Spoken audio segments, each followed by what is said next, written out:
자, 여러분 안녕하십니까? 오늘 또 일본의 국내 소식을 알아보는 시간이 되었습니다. 오늘 날씨가 쌀쌀하고 춥습니다. 좀 매우 흐리고요. 동경 쪽에서는 흐린 날씨가 연속되고 있습니다. 내일도 조금 차갑고 추운 날씨가 연속되리라고 내다보고 있습니다. 그러면은 오늘 테마와 같이 여기에 대해서 한번 알아보도록 하죠. 요즘에 가솔린 가격이 휘발유 가격이 계속 3주 연속 올라가고 있습니다. 크게 올라가지 않아도 그 미폭인데요. 조금씩 올라가고 계속 올라가고 있는 추세로 되어 있고요. 중동 전쟁이나 뭐 이런 것들로 인해서 어제 오늘 일이 아니고 계속해서 조금씩 올라가는 이런 추세를 보이고 있습니다. 그럼 여기에 대해서 한번 자세하게 알아보도록 하겠습니다. 네, 일본 요미우리 신문입니다. 요미우리 신문에서는 무엇이 나왔냐 하면은요. 대충 그 조그만 그 폭이 여기 보면은 그 휘발유 가격이 3주 연속 올랐고 리터당 169엔에서 70엔으로 올랐습니다. 보조금 효과로 계속 약 170엔 정도로 지금 멈추고 있는 상태입니다만은 이거 조금씩 올라가고 있는 추세로 나와 있고요. 그럼 또 여기를 한번 보도록 하죠. 그러기에 위해서 한번 조사를 해보았습니다. 그러기에서는 어떻게 나와 있느냐 하면은 현재 2026년 4월 말 지금 오늘 4월 말이니까 내일부터 5월 달이죠. 4월 말 현재 일본의 휘발유 내길라 가솔린 가격은 전국 평균 166엔에서 170엔 리터당입니다. 가장 최근 데이터로 4월 27일 기준으로요. 전국 평균 약 166.1엔에서 169엔 169.5엔으로 올라와 있습니다. 소폭으로 올라가 있습니다. 많이는 올라가지 않아도 거의 한 170엔 정도에서 멈추고 있습니다. 이것은 보조금의 그 덕택으로서 170원을 넘지 않게끔 여기에서 지금 아직 멈추고 있는 상태로서 소폭으로 올라가고 있습니다. 도쿄 등 일부 지역 최저가는 160엔 초반까지 내려가는 것도 있습니다만은 대체적으로는 리터당 대략 1550에서 1600엔 정도로 1600원 정도로 환율에 따라서 조금씩 변동하고 있습니다. 최근 추이로서 오르고 있나요 하는 것은 알아보면은요. 3월 중순 중동 정세 이란 관련 영향으로서 190.8엔까지 역대 최고치를 기록하며 크게 올랐습니다. 3월 중순에 그랬습니다. 저번 달에요. 이후 정부가 대규모의 보조금 리터당 30에서 48엔대 투입하면서 가격을 170엔 정도로 억제했습니다. 지금도 이게 그러니까 보조금이 없으면은 뭐 한 200엔 정도, 한국돈 2,000원 정도가 될 것으로 예상되고 있습니다만은 정부에서 30에서 48엔 그러니까 300에서 한국돈 300원에서 한 500원 정도의 정부의 보조금이 투입되면서부터 현재는 한 한국돈으로 100이 아니고 1,700원 정도로 지금 멈추고 있는 상태입니다. 그러나 3주 연속 소폭이지만 조금씩 올라가고 있는 추세입니다. 4월에 들어서는 크게 안정이 되고요. 최근 1, 2주간은 소폭 상승 플러스 0.6에서 2행 정도 하는 모습이지만은 전체적으로는 큰 상승이 없이 횡보 또는 미세 상승 중입니다. 그러니까 조금씩 올라가고 있습니다. 정부 보조금 덕분에 한국처럼 급등하지 않고 비교적 안정적으로 유지되고 있습니다. 주요하는 사량 사진들을 보면은요, 이렇게 나와 있습니다만은 자 조금만 기다려 보십시오. 이렇게 주유소에서 내기라가 그 그러니까 셀프라는 것은 한국도 아마 그럴 것으로 생각이 듭니다만 자기가 셀프 자기 자신이 집어넣는 것이죠. 자기 자신이 넣으면은 내길라가 리터당 168엔 그러니까 한국 돈으로 1600 한 1700원 정도 되네요. 이렇게 주유하는 모습들이 또 이렇게 여기저기서 보이고 있습니다만 크게 혼란은 빚지 않고 있습니다만 미폭으로 조금씩 올라가고 있습니다. 그런데 이거 중동 정세가 어제 오늘 일이 아니고 이게 제 예상입니다만은 장기적으로 들어갈 것으로 생각이 듭니다. 왜냐하면 이란도 우리나라 이란의 그 병력 수가 50에서 60만이라고 그럽니다. 그러면은 우리 대한민국의 병력 수도 50에서 60만 정도죠.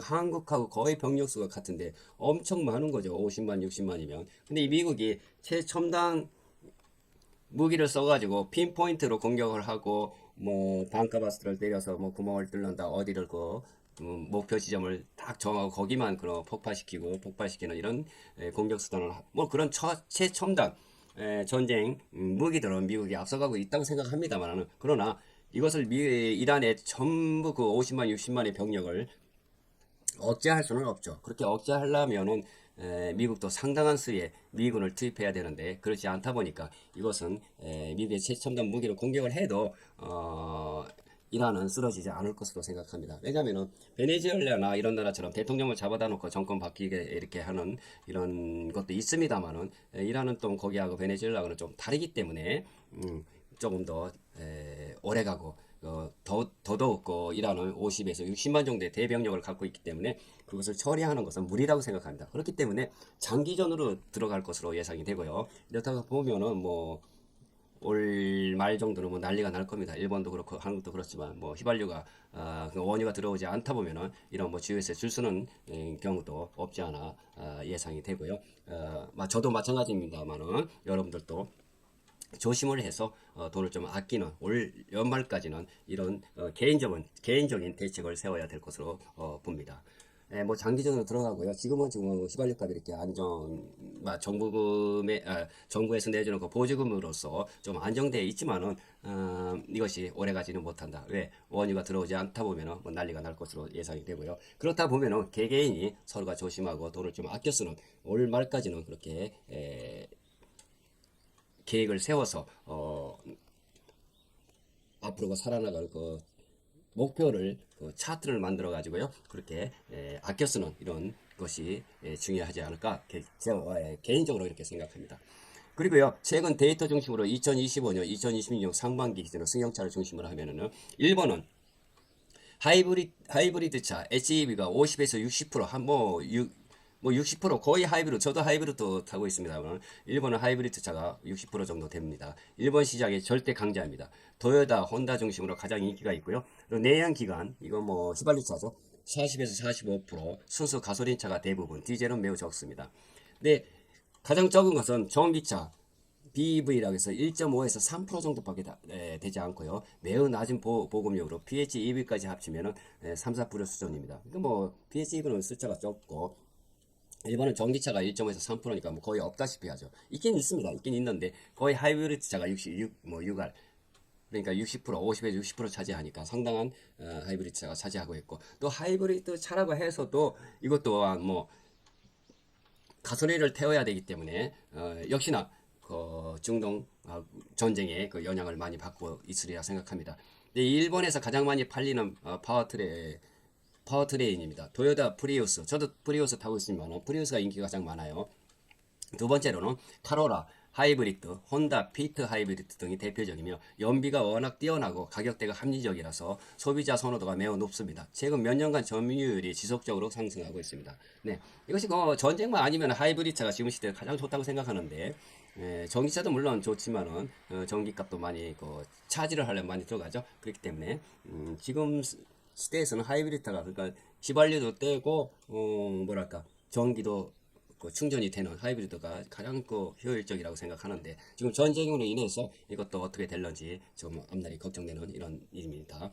그리고 내연 기관은 뭐 이렇게 뭐랄까 하이브리드가 강세를 보이면서 점유율이 완전 줄어들고 있지만 아직도 상당한 비중을 차지하고 있어요. 한 40% 정도가 내연차입니다.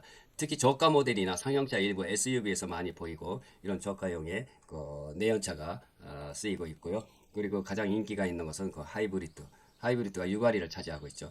그리고 1.5% 정도, 1.5%에서 3% 정도. 일본은 아직 적습니다. 전기차가 일본은 하이브리드를 워낙 강하게 일고 있어 순수 전기차 BEV 보급률이 세계적으로 매우 낮은 편입니다. 일본은 전기차 만드는 기술도 있고 차는 있긴 있습니다. 있는데 하이브리드를 도요타서 워낙 많이 밀다 보니까 전기차가 보급되는 것이 가장 적다고 하는가 퍼센티지 뭐 1.5에서 3%니까 거의 없다시피 합니다. 왜냐하면 순수 전기차 BEV 보급률이 세계적으로 매우 낮은 편입니다. 닛산 리프, 아리아 그리고 최근 가벼운 가격대의 경 EV, 사쿠라 등 이건 닛산이죠 사쿠라 이걸 이루고요. 정부 보조금이 있어도 충전 인프라와 가격 주행거리를 불안 때문에 소비자들의 선택이 아직 제한적입니다. 아직 적습니다 전기차는. 네. 그리고 전기도 충전해서 많이 오래 가고 충전하고 전기도 떼고 하는 이거 PHEV 플러그인 하이브리드죠. 별도로 보면 1에서 2% 정도입니다. HEV 그리고 하이브리드와 BEV 그 전기차 사이의 중간 형태로서 점유율은 크지 않습니다. 일본 시장의 특징으로 하이브리드가 주류이며 유럽이나 중국처럼 BEV가 급속히 늘지 않고 있습니다. 도요타의 강력한 하이브리드 전략 때문입니다. 네, 이게 맞습니다. 저의 지금 그만두고 많은 전 도요타 전 회장이 하이브리드에서 강력하게 밀다 보니까 이것이 일본에서는 전기차가 별로 보급이 안 되고 하이브리드가 많이 차지를 하고 있습니다.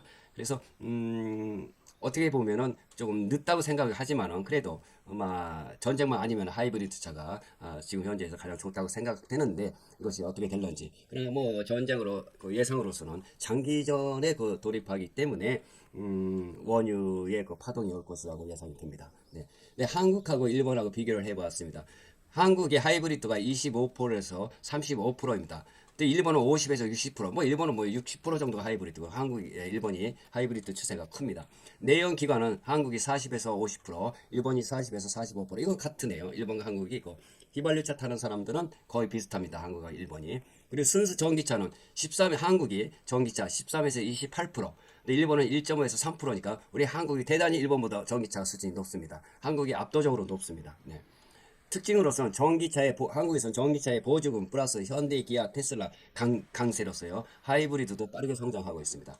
또 일본에서는 하이브리드도 전국 BEV 보급이 느리다. 충전 인프라 범위가 불안하다. 일본에서 그래요. 일본은 하이브리드가 중심이기 때문에 한국은 전기차 플러스 하이브리드 병행을 하고 있습니다. 근데 전기차를 보면은 한국이 일본보다 압도적으로 크고 있습니다. 하이브리드는 HEV, 일본은 여전히 시장의 절반 이상을 차지하고 도요타의 프리우스, 카로라, RAV4, 하이브리드 등이 국민차 수준으로 인기가 있고요. 연비와 신뢰성 때문에 소비자 선호도가 매우 높습니다. 한국은 2025년 이미 2025에서 30% 이상 차지하며 급성장을 했습니다. 중대형 SUV에 산타페, 소렌토, 하이브리드에서 선택 비중이 60에서 70%를 넘는 경우가 많습니다. 현실적인 연비 대안으로 자리 잡고 있습니다. 한국도 하이브리드가 상당히 크네요. 인기가. 일본도 그렇습니다. 이래서 한국의 현대나 뭐 이렇게 일본의 도요타나 이렇게 주를 이루고 있습니다만 아무쪼록 이런 것들은 전쟁으로 인해서 하이브리드도 휘발유를 태워야 되고 또 내연기관차도 하이브리드 연료를 태워야 되기 때문에 이런 것들로 인해서 올 말에는 상당한 타격이 오고 소란이 올 것으로 예상되고요. 왜냐하면은 아까도 말씀드렸다시피 이란은 50만 60만 대군을 가지고 있습니다. 이것을 교통정리를 하려면은 미군도 그만큼 많은 숫자를 넣어야 되는데 미군을 다 뭐랄까 그 목숨을 잃게 하면서 미국이 이란에 큰 대병력을 집어넣는 것은 불가능하다고 합니다. 왜냐하면은 미국에서도 반대를 하고 있기 때문에 그렇기 때문에 공격한다면은 최첨단 무기로서 공격하는 것은 미국이 월등하게 앞서가 있기 때문에 그런 것은 가능하고 지금 또 가장 합리적인 게 호르무즈 역봉쇄하는 것이 이게 잘 맞아 들어간다고 생각해요. 그러나 병력을 넣지 못해요. 그렇기 때문에 아무리 이란이 공격을 당해도 물론 여러 가지 뭐랄까 무너지고 깨지는 것은 많이 있겠죠. 그러나 그 대병력이 있기 때문에 이란은 그렇게 예를 들어서 예전에 어떤 나라의 대통령을 잡아와서 미국의 법정을 세웠다 뭐 이런 것처럼 베네수엘라처럼 이렇게는 되지 않을 것으로 예상이 돼요. 왜냐하면 이란은 넓고 또 죽어도 다른 지도자가 사망을 해도 다시 또 나오고 있고요. 또 대병력이 50만 60만 대군을 가지고 있기 때문에 하루아침에 정리는 되지 않을 것으로 예상이 되고요. 그렇다면 우리가 원유는 어떻게 되는가? 원유도 들어오는 것이 상당히 힘들 걸로 예상이 되고요. 그렇게 되면 개인적으로서 대책을 세워서 조금 더 아끼고 이런 생활을 풍습을 지켜야 할 것으로 예상이 됩니다. 올 연말에는 뭐 일본이나 한국이나 뭐 대소란이 예상되기 때문에 지금은 딱 그 중간이죠. 1년에 한 5월달, 내일이 5월인데 5월달 1년 중에 한 5월달 중간 정도이죠. 지금까지는 보조금이나 원유를 조금씩 들어오고 그리고 비축분이 있기 때문에 이거 어떻게 감당하고는 있지만은 이게 8월, 9월, 10월, 11월 정도 난리가 날 것으로 예상됩니다. 왜? 전쟁이 끝나지 않으니까. 그래서 일본에서는 휘발유차, 하이브리드차, 전기차 그리고 한국과 일본은 어떤 게 비중이 차지하고 있는가 이거에 대해서 자세히 알아보았습니다. 다시 그 간추려서 말씀드리면은요, 하이브리드가 일본과 한국은 하이브리드가 60% 정도 60% 정도 차지하고 전기차는 일본보다 한국이 월등하게 13에서 뭐 25% 정도라니까 일본은 1.5에서 3% 정도 아직 전기차는 일본이 한국보다 낮습니다. 그렇기 때문에 전기차는 한국이 월등히 앞서가고 있고요. 그래도 왜 일본은 전기차를 넣는가 하면은 예전에 그 도요다의 회장이 하이브리드를 강력하게 하이브리드 차를 추진했기 때문에 그걸로 인해서 정책으로 인해서 좀 늦게 되고 있다 하는 것을 여러분들께 전해드리면서 그럼 저는 또 다음 이 시간까지 안녕히 계세요. 사요나라.